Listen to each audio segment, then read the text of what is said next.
Magandang umaga po sa ating lahat. Good morning to all of you at pagpalain nawa tayo ng ating Panginoon saan man tayo nandoon. Papasalamat po tayo sapagkat last Saturday, of course, yung pong ating kalawang anniversary ay church anniversary po natin. Tayo nagpapasalamat sa lahat ng bumati at sa lahat ng mga dumalo dito man sa Pilipinas at sa ibang bansa. Tunay po na ang Panginoon ay napakatapat at napakabuti. At ang kaligayahan po na ating nararamdaman, lalo nang tayo po ay nagdiriwang ng ating ikalawang anibersaryo, ay talagang isang malaking kagalakan at pagpapala po sa atin, lalo na po ang salita ng ating Panginoon. Tayo po ay nagpapasalamat sa lahat ng mga nanood at nakasama, at ganun din lalo na ang kapatid na Dylan, siya po ay ang ating tagapagsalita last Saturday. Salamat po. Tunay po na iyan ay napakalaking biyaya sa ating lahat. Ito pong week na to, sinubukan namin pumunta sa Burger King at unfortunately ay hindi pa po ready.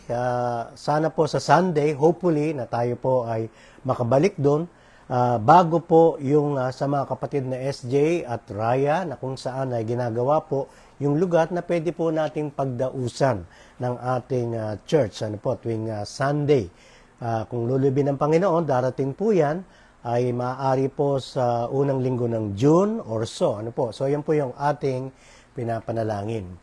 Patuloy po nating dinadalangin, of course, at binabati ang bawat sa po sa atin, andirito man at sa ibang bansa, lalo na po yung mga kapatid po nating merong karamdaman, patuloy po nating silang dinadalangin. Kaya sa umaga pong ito, ang papuri at pasalamat at dalangin natin ay sa bawat sa atin, lalo na po yung ating mga kapatid na merong karamdaman. Tayo po ay magpasimula sa isa pong panalangin sa ating pong Sunday service ngayong umaga.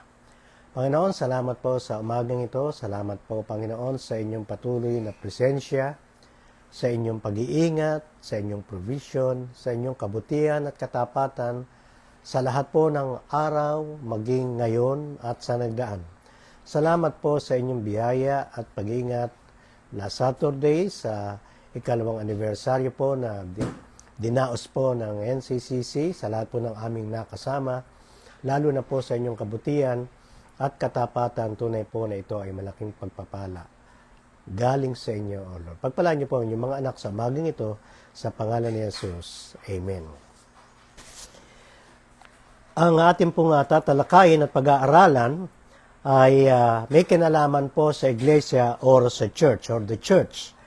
At ito po ang tatalakayin natin, the body of Christ or the bride of Christ. Yan po ang tawag sa atin, ang katawan ni Kristo. And of course, ang ulo ay ang ating Panginoong Hesukristo. At kasi po, pinag-aaralan natin tuloy-tuloy yung tinatawag po nating statement of faith.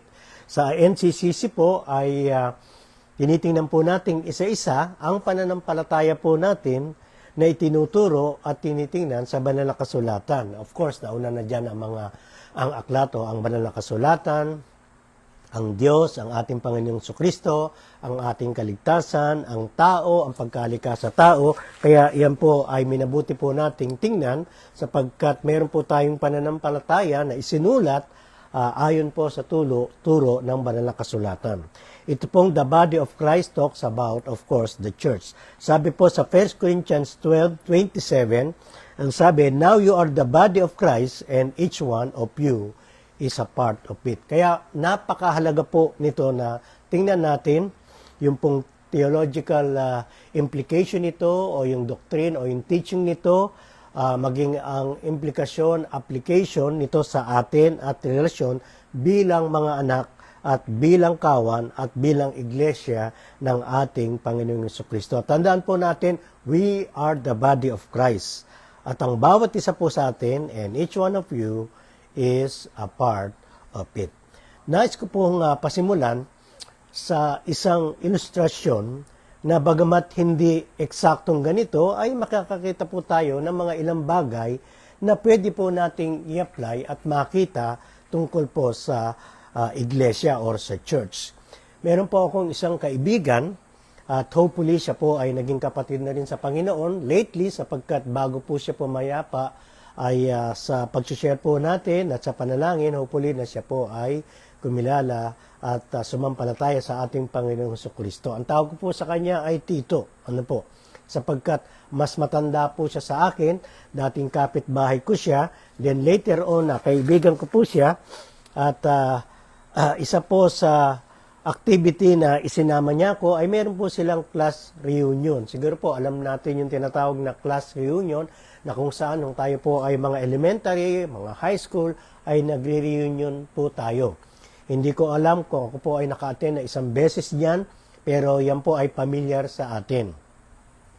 One time po, sinama niya ako sa class reunion. Ano po? Siya po ay actually American citizen, Pilipino na naninirahan sa Amerika. Later on, dito po nag-retire.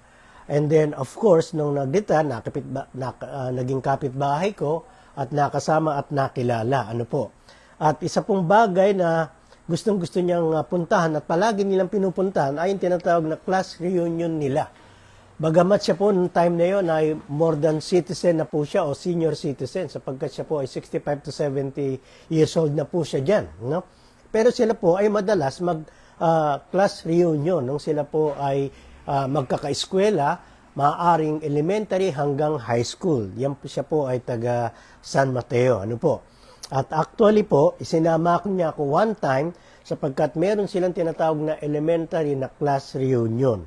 At sabi niya sa akin, especially ito sapagkat first time yung teacher nila ay makakasama nila. Sila po ang time na yan, oras na yan ay, in time na yan ay 70 years old na po sila mahigit. At yung teacher nila siguro po ay late 80s na po siya. At sila po ay nagkaroon ng class reunion dito po sa San Mateo sa Max Restaurant. At ako po ay isinama niya at ginawa niya po akong driver noong time na yan sapagkat ang kanyang sasakyan na mayroong problema. At pagkatapos ako po ay nag-stay doon, bagamat ako po ay nasa upuan, nahiwalay sa upuan nila sapagkat sila po na ay siguro more than 15 po ang naka-attend noong time na yan. Marami na po sa mga kaeskwela nila ay matanda na at saka siguro marahil yung iba po ay wala na at namatay na. Ano po? Ako po at tingin ko ngayon, siguro more than almost 10 years na yung nangyaring yan, marahil ay wala na po rin sila. Pero nung class reunion yan, ako po ay nakikinig at tinitingnan sila bagamat medyo malayo. Ang nakita ko po sa kanila, yung kanilang relasyon sa isa't isa, hindi lamang yung relasyon nila na magkakaeskwela, kung hindi, lalo na yung kanilang relasyon sa kanilang guro o sa kanilang teacher. In fact, ang bawat sa kanila ay mayroon pang mga gifts o mga regalo doon sa kanilang teacher. Tuwang-tuwa po sila. Nakita ko po sa kanila yung enthusiasm, nakita ko po sa kanila yung kanilang relasyon. In fact, yung iba po galing pa ng Amerika at pagkatapos po ay pumunta sa Pilipinas at sumali dito po sa tinatawag nilang class reunion nung sila po ay elementary. At nakikita po yung kanilang katuwaan. At halos ayaw po nilang magiwahiwalay. Yung pong kasabikan nila at pagkukwentuhan nila at marami po silang bagay na kung saan pinagkukwentuhan at yung kanilang simpleng programa at makikita ko po yung kanilang pagsasama-sama ay talaga namang parang nakakainggit na makita. Ano po? Ngayon, nag-dawn po sa akin at nag-reflect sa akin ang relasyon po natin bilang iglesia at bilang magkakapatid sa atin sa Panginoon. Tayo po ay higit pa sa tinatawag na class reunion na halos nararanasan nating lahat. Tayo po ay katawan ng ating Panginoong Jesucristo, tinubos ng ating Panginoon, at tayo po ay inutusan na mag-ibigan sa isa't isa at magsama-sama. Yan po ay inutos sa atin ng ating Panginoon at ang ating Panginoon ay higit pa sa ating teacher. At binanggit ko po itong class reunion sapagkat tayo po ay merong malalim na relasyon sa ating Panginoon at malalim na relasyon sa bawat isa. So dapat nandoon yung kasabikan natin, yung enthusiasm sa atin, yung relasyon natin sa isa't isa, lalo na kapag tayo po ay nagkikita-kita, maging pong sa Zoom at saka sa face-to-face. And of course, sabik po tayo hindi lamang sa fellowship natin, kung hindi sa ating Panginoong Jesucristo. Ang statement of faith po natin sa church ay ganito. We believe the church is the body of Christ, comprising all born-again believers and distinct from Israel. It began at Pentecost and manifests in local assemblies for worship, teaching, fellowship, and evangelism. Each local church, tulad po natin, local church, guided by biblically qualified leadership, reflects the universal church, participate in ordinances like baptism and the Lord's Supper, and contributes to fulfilling the Great Commission. These congregations, while autonomous, ibig sabihin po, tayo po ay mayroong sarili na local church na nagsasama-sama, na tayo po ang mayroong kapamahalaan bilang isang lokal na iglesia, are united in faith and purpose within the wider body of Christ. So ito po yung ating tinatawag na statement of faith o pananampalataya sa iglesia, na tayo po ay sumasampalataya, na tayo po ay katawan ni Kristo. Lahat po tayong mga mananampalataya, kasama na po yung tinatawag na universal church. At tayo po ay hiwalay sa Israel. Ang ating Panginoon ay meron pong sariling program sa Israel, at tayo po ay tayo po ay tinawag at meron pong plano ang ating Panginoon sa church. At nagpasimula ito sa Pentecost, at ito po ay nagmamanifest bilang isang lokal na iglesia sa pagsamba, sa pagtuturo, sa fellowship, at evangelism. At ang bawat local church po, ay titingnan natin yan, ay meron pong tinatawag na biblically qualified leadership na pinakikita po sa loob ng iglesia. At of course, meron po tayong dalawang ordinances lamang, walang iba kundi ang baptism at saka yung Lord's Supper. At inutos po sa atin yung tinatawag na Great Commission. So, kasama po yan doon po sa tinatawag nating statement of faith. Ang church po ay tinatag ng ating Panginoon. The church is a called building, whose builder is Jesus Christ, the Son of the living, and whose foundation or rock is Himself. Kaya po, ang talagang pangunahing leader at chief shepherd natin at nagtayo sa atin ay walang iba kung hindi ang ating Panginoong Jesucristo. Ang sabi niya, I will build my church. Yan po ay makikita natin sa Matthew 16:13 to 18. Alam ko po ito ay naibahagi na natin sa mga prior at sa mga message po natin nung una pa. Pero dahil tinatalakay po natin ng church, hindi po natin pwedeng ito ay palagpasin at hindi basahin at tingnan dito po sa banal na kasulatan. Sabi po ng ating Panginoong Hesus dito, at ang sumulat nito ay si Matthew, sabi niya, Now when Jesus came into district of Caesarea Philippi, He asked His disciples, at ang sabi ng ating Panginoon, Who do people say that the Son of Man is? Siya po yun, ano?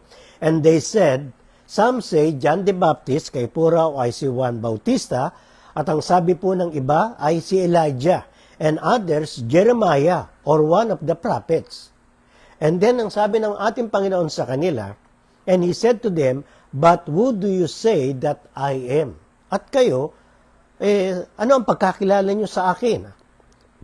Si Simon Peter po ay sumagot, at ang sabi niya, You are the Christ, the Son of the living God. Yung sagot pong yan ay sumagot ang ating Panginoong Jesucristo.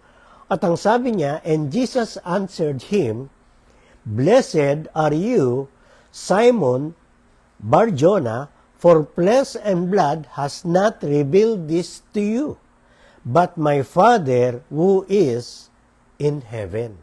Ang sabi ng ating Panginoon, take note of this, ang nag-reveal nito o ang nagsabi nito ay hindi ang ibang tao, at lalong higit, hindi ito galing kay Pedro o sa kanyang kaisipan lamang o sa kanyang laman. O ito ay hindi inirevealed ng sino man sa kanila. Kung hindi ang sabi niya, ang Ama, ang Diyos Ama sa langit, ang siyang nagsabi nito sa kanya. Kaya po, ang Banal na Espiritu, ang ating Panginoon, inihayag kay Pedro kung sino ang ating Panginoong Jesucristo. At sino po siya? At ang sabi niya po, You are the Christ, the Son of the living God. Kaya masasabi po natin, ito ay tinanggap ng ating Panginoong Kristo na siya po ay Kristo or the Anointed One o yung ipinadala ng Diyos sa atin at sa Israel na tagapagligtas. Nang sabi po, siya po ang Diyos na buhay, anak ng Diyos na buhay.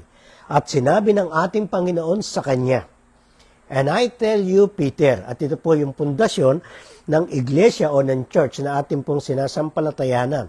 At ang sabi niya, "You are Peter, and on this rock I will build my church, and the gates of hell shall not prevail against it."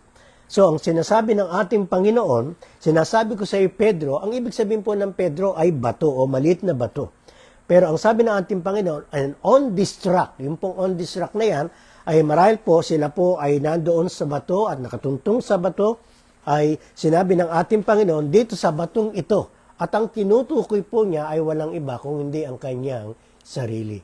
Alam po ninyo sa isang Israel na tao o Hudyo, alam po nila ang meaning ng tinatawag na bato o rock or foundation. At yan ay tumutukoy po yan sa Christ or sa Messiah o sa tagapagligtas na anak ni David na kung saan na darating in the future na magiging tagapagligtas nila. At ang sabi ng ating Panginoon, "And on this rock I will build my church." At ang sabi, "And the gates of hell shall not prevail against it." Kaya po, ang church po ay, ang pundasyon ay walang iba, ang ating Panginoong Jesucristo. Ang metaphors po sa church, bagamat marami, ay nilagay ko lamang po yung dalawa. The body of Christ and the bride of Christ. Yung pong body of Christ, yung binasa natin kanina, 1 Corinthians 12:27, the body of Christ, ano pong sabi? Now you are the body of Christ and individually members of it. Kaya tinawag po tayo na the body of Christ. Kaya po ang NCCC o yung mga lokal na church ay tinatawag pong katawan ni Kristo. At siyempre, ang ulo ay walang iba kung hindi ang ating Panginoong Kristo. Kaya po, pag sinabing body of Christ, hindi po tayo pwedeng mahiwalay sa ating Panginoong Kristo. Kasi po, tayo po ay katawan ni Kristo. Ang iglesia po ay malalim ang relasyon sa ating Panginoon at siya po ang katawan at iniuugnay. Hindi po siya pwedeng magkahiwalay. Yung pangalawa po, the bride of Christ. Dito po ang emphasis, yung union, yung holiness, yung sanctity, yung kaisahan po ng ating Panginoong Kristo. Ano pong sabi sa Revelation 19? "Let us rejoice and exult and give the glory, and give Him the glory, for the marriage of the Lamb has come, and His bride has made herself ready," tayo po yun, "and it was granted her to clothe herself with fine linen, bright and pure. For the fine linen is the righteous deeds of the saints." Kaya po tinawag din tayong the bride of Christ. So in the future ay magkakaroon po ng tinatawag na kasalan na po pagsasama ng church papunta sa ating Panginoong Jesucristo. Pangalawang tanong po sa atin, kailan po nagsimula yung pong iglesia? At alam po natin yan, dapat po sa panahon natin, lalo na kapag tayo po ay matagal na sa banal na kasulatan at sa church, na maalam natin na ang church po ay nagsimula sa panahon po ng Pentecostes. Yan po sa Acts chapter 2. Noong panahon po ng ating Panginoong Yesus, inihahanda niya, pero pagdating po sa Aklat ng mga Gawa, Kapitulo 2, ay magpapasimula po ang church pagdating po ng banal na espiritu na pinangako ng ating Panginoong Kristo. Kasi po ang sabi niya, hindi darating ang banal na espiritu kapag ang ating Panginoong Kristo ay hindi umakyat. Kaya nung umakyat po siya, then sila po ay inutusan niya magsama-sama para sa pagdating ng banal na espiritu. Kaya po sa Acts chapter 2, ganito po masasabi natin, "And when the day of Pentecost arrived, they were all together in one place." Na inutos ng ating Panginoon Jesus sa Jerusalem. "And suddenly there came from heaven a sound like a mighty rising wind, and it filled the entire house where they were sitting, and divided tongues as fire of fire, of fire appeared to them and rested on each one of them. And they were all filled with the Holy Spirit and began to speak in other tongues as the Spirit gave them utterance. At dito po natin makikita yung pagbaba ng banal na Espiritu at sila po ay nilukuban bawat isa sa kanila. Ang tingin po ng sumulat, walang iba kung hindi si Luke sa kanyang pagkasulat, ay sabi niya po, ang banal na Espiritu ay tulad po ng apoy na tumaan sa bawat isa sa kanila. Ang manifestation po ng banal na Espiritu, nung nangyari po ito, ay sila po ay nagsalita ng wika para po ipakita na ang banal na Espiritu po ay bumaba na at nanahan sa kanila. Yung pong speaking in tongues ay isa pong manifestation lamang na ang banal na Espiritu po ay talagang sila ay nilukuban at binigyan sila ng kapangyarihang magsalita ng iba't ibang wika. At nakita po ng mga tao na ang kapangyarihan po ay bumaba sa pagitan ng banal na Espiritu at sila po ay naghayag ng salita ng ating Panginoon. Kaya ito po ay senyales ng pagpapasimula ng iglesia sa panahon po ng Pentecostes. At pagkatapos po, yan po ay nagpatuloy at nagdevelop. Hindi po nanatili ang church. Of course, alam natin yan, sa Jerusalem, dahil inutos ng ating Panginoon, nagpatuloy po yan na lumago. Later on, makikita po natin, pag binasa po natin at pinag-aralan sa Aklat ng Mga Gawa, yung tinatawag na the growth of the church, or the growth of the New Testament church, yung development nito na nagpatuloy, hindi lamang po sa Jerusalem, kung hindi ito po ay nagpunta sa iba't ibang mga lugar, sa probinsya, sa syudad, and then later on po sa iba't ibang mga bansa. Ano po sa Acts chapter 2 in development, at least meron po tayong verses 42 to 47. And they devoted themselves to the apostles' teaching and to fellowship, to the breaking of bread and prayers. Nung sila po ay nagsama-sama, nagkaroon na po sila ng development bago po yung kanilang pagdami, yung kanilang simpleng fellowship at pagsasama-sama ay naging regular po sa kanila yung tinatawag na pagtuturo ng mga alagad ng Scripture at nung itinuro ng ating Panginoong Jesucristo tungkol po doon sa kanyang paghahari. So maaari po na yung mga alagad, si Pedro at ibang mga alagad ay nagtuturo sa kanila, inaalala nila at tinitingnan nila yung tinuro ng ating Panginoong Jesucristo at buhay ng ating Panginoong Jesucristo bilang Misaya doon po sa tinatawag na Scripture nila. At napapatunayan po nila na ang ating Panginoong Jesucristo ay ang kanilang talagang tagapagligtas at Misaya. At nagdevelop po hindi lamang fellowship, hindi lamang po pagtuturo, kung hindi, nagkaroon din po sila ng tinatawag na breaking of bread, yung pagpuputol-putol ng tinapay na inutos ng ating Panginoon na pag-aalala sa ating Panginoong Jesucristo sa kanyang kamatayan at pagkabuhay na maguli. At sila rin po ay nananalangin. Isa po yan sa karakteristik ng church.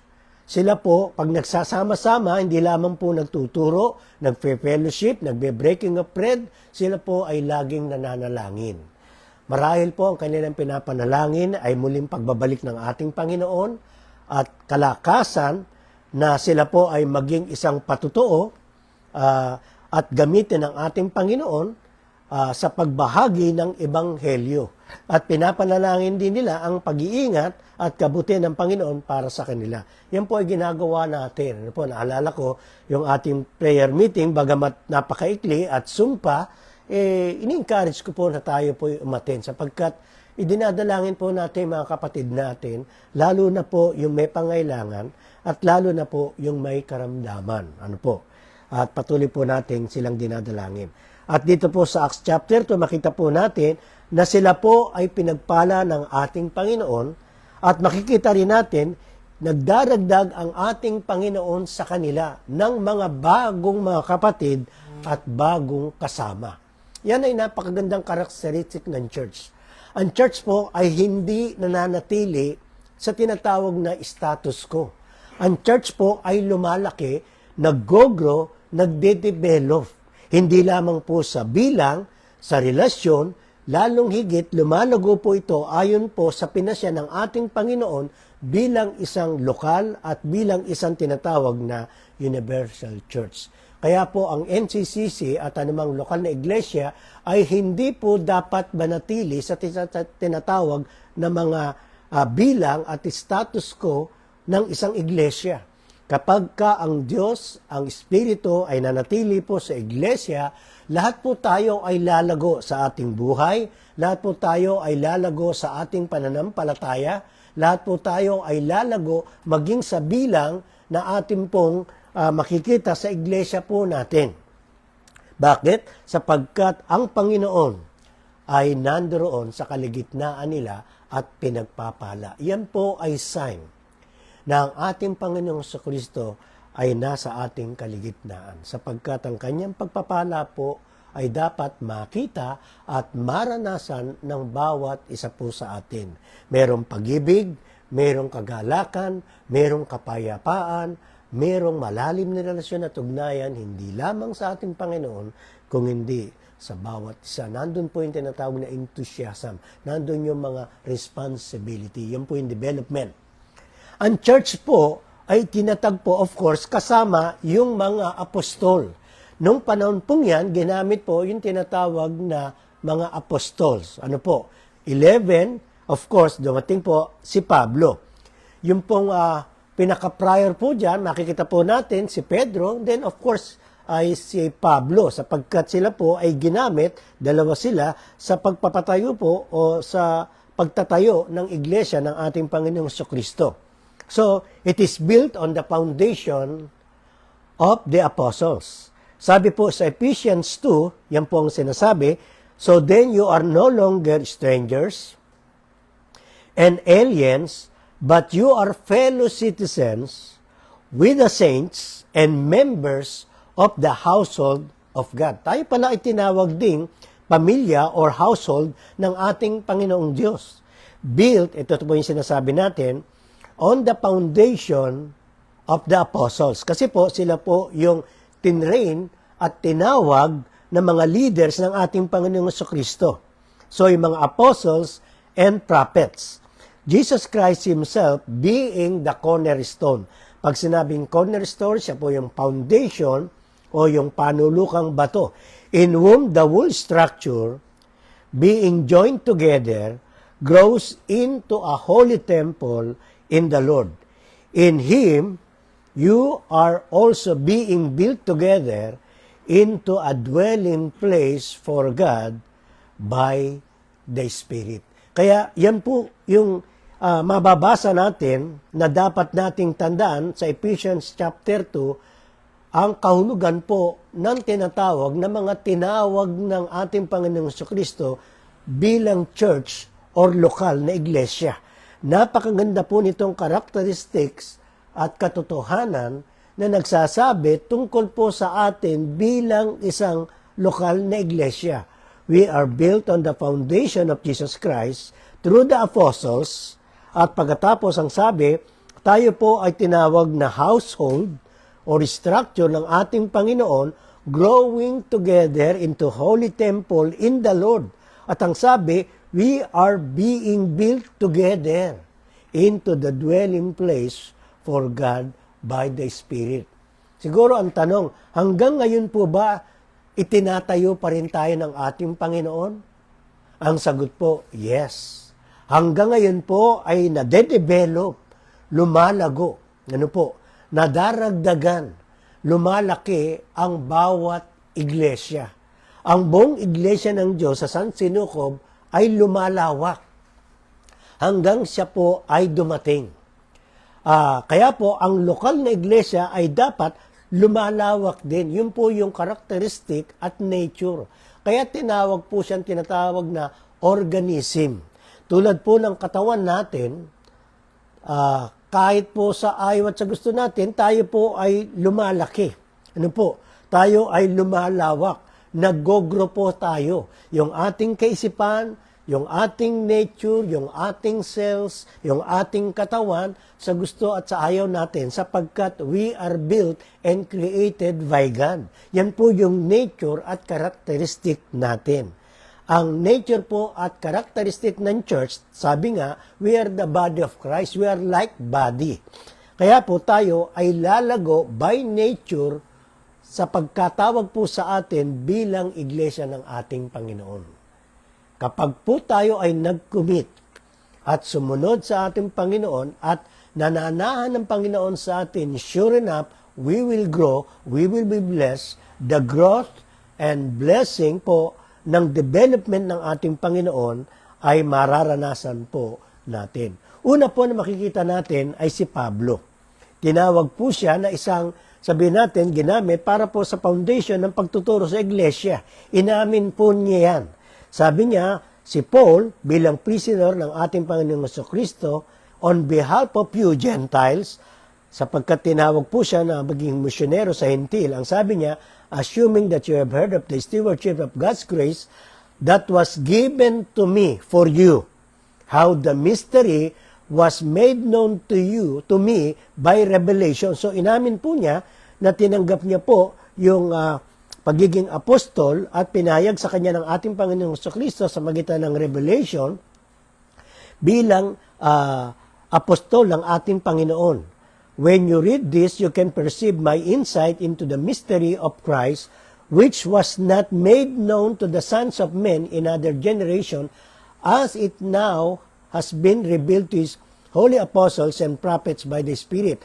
The mystery is that Gentiles are fellow heirs, members of the body, and partakers of promise in Christ Jesus through the gospel of this gospel. Ano pong sabi niya? I was made a minister according to the gift of God's grace which was given to me by the working of His power. Kaya po, tinatanggap natin si Apostol Pablo isang lehitimong apostol at tinawag ng ating Panginoong Jesucristo. Ang sabi po niya sa verse 7, of this gospel, I was made, a minister according to the gift of grace which was given by the grace of our Lord Jesus Christ. Yung pangalawa po ay si Pedro. Sabi po ni Pedro, to the elders among you, I appeal as a fellow elder and a witness, sapagkat kasama po siya ng ating Panginoong Jesucristo, and a witness of Christ's suffering, who also will share in the glory to be revealed by Christ sa darating po na panahon. At ang sabi niya sa mga elders, be shepherds of God's flock that is under your care, watching over them, not because you must, but because you are willing. As God wants you to be not to pursuing dishonest gain, but eager to serve, not lording it over those entrusted to you, but being examples to the flock. And when the chief shepherd, you will receive the crown of glory that will never fade away. Sinabi po yan sapagkat si Pedro din po ay tulad ng mga alagad. Ang sabi po sa verse 1, I appeal as a fellow elder and a witness of Christ's suffering, who also will share in the glory to be revealed. Kaya po si Pablo at si Pedro ay dalawang apostol at alagad na tinawag ng ating Panginoong Jesucristo, kasama po doon sa tinatawag na foundational doon po sa church, pagtatayo ng church ng ating Panginoong Jesucristo. Ang nature po ng church ay meron pong tinatawag na spiritual entity at saka yung organizational structure. Marami pa po, pero ang una po, tayo po bilang mga anak ng Panginoon, yung tinatawag natin yung the church, yung spiritual entity natin, ang banal na espiritu po ay tumatahan sa atin. Kasi po, tinawag po tayo na templo ng ating Panginoong Jesucristo. Ang sabi po, don't you know that you yourselves are God's temple and that God's Spirit dwells in your midst? Kaya po, bilang iglesia ng ating Panginoong Jesucristo, pakatandaan po natin na ang ating Panginoong Kristo, ang banal na Espiritu po ay nananahan sa atin, sa ating pong kalagitnaan. Whether Sunday, Monday, saan man po tayo nandoon, tayo po ay pinag-isa ng ating Diyos sa magitan ng ating Panginoong Kristo. At ang banal na Espiritu po ay nananahan hindi lamang po sa bawat isa sa atin, kung hindi sa kalagitnaan po natin. Kaya kapag pa tayo po ay nagsasama-sama tulad nito, tandaan po natin, ang banal na Espiritu po ay nasa kalagitnaan po natin. Gumagawa po siya. Ang kanyang presensya ay namamalagi sa atin po. Siya po ang nagko-convict, siya po ang nagsasalita, siya po ang nagtuturo sa atin. Siya ang nagbibigay sa atin ng tinatawag na enthusiasm, ng mga bagay bilang mga anak ng Diyos na tayo po ay magkaroon ng lalong kauhawan sa pagsasama-sama sapagkat siya po ang kumikilos sa bawat isa po sa atin. Yung pangalawa po, yung tinatawag na organizational. Ang leadership po ng church ay ang tinawag po lalong higit yung mga tinatawag na mga elders. Hindi po isa, kundi sa banal na kasulatan, yung po tinatawag na plurality of leadership. Hindi lamang po isa, kundi higit pa yung tinatawag na mga elders.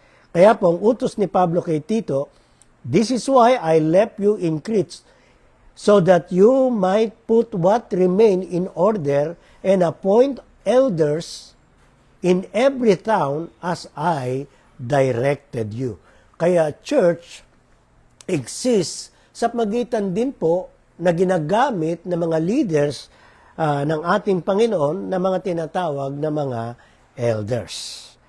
Dumako po tayo dun sa tinatawag na characteristic, of course, yung nature po ng church. Ano po? Yung una po, meron pong kaisahan kay Kristo. We are one. Kaya nga tinatawag nga po na we are one body. One body of Christ.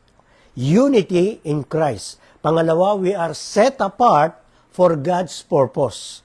Yung una po, tayo po ay pinag-isa kay Kristo. Kaya po, inahamon tayo na gagawin natin ang lahat na tayo po ay maging isa bilang kawan at bilang iglesia ng ating Panginoong Kristo.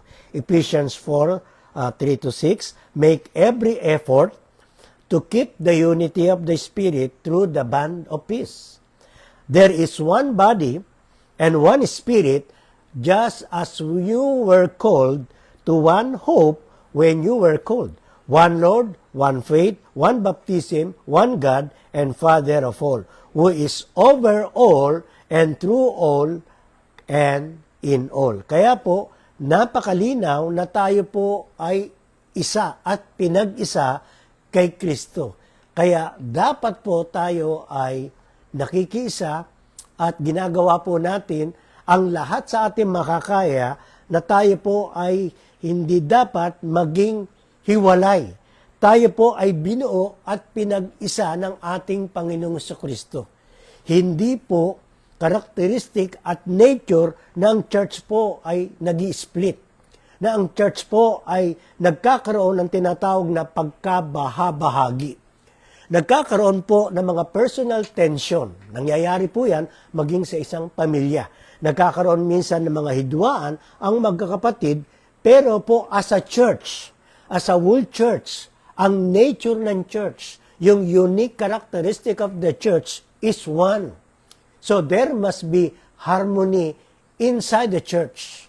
Kung merong mga problema, yan po ay pinag-uusapan at pinag-iisa at tinatawag po nating nire-restore at nagkakaroon po dapat yan ng ugnayan. Yan po ay dapat pinag-iisa sapagkat yan po ay characteristic ng ating Panginoong Jesucristo.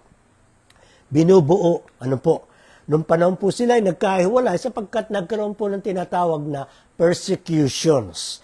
Hindi po sila na-split bilang iglesia na hindi po sila nagkaroon ng harmony. Hindi po. Sila po ay nagkawatak na, nagkahiwalay.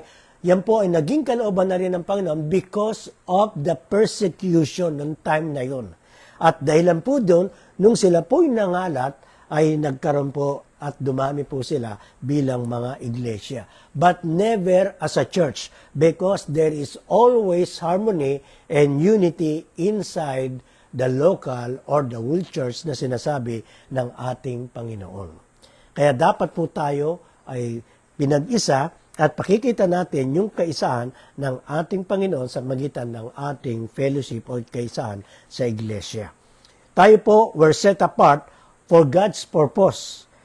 So, ano po yan? But you are a chosen people, a royal priesthood, a holy nation, for God's special possession, so that you may declare the praises of Him who called you out of the darkness into His wonderful light. Kaya yun po yung ating layunin at purpose, to declare the praises of Him who called you out of darkness into His wonderful light. Kaya po, ang main purpose po ng church is to become light and salt. Tayo po ay ilaw at asin dito po sa sanlibutan. Bilang asin, dapat po ay merong lasa. Bilang pong ilaw, tayo po ay nagliliwanag sa ating pong mga patutuo bilang mga anak ng ating Panginoong Jesucristo.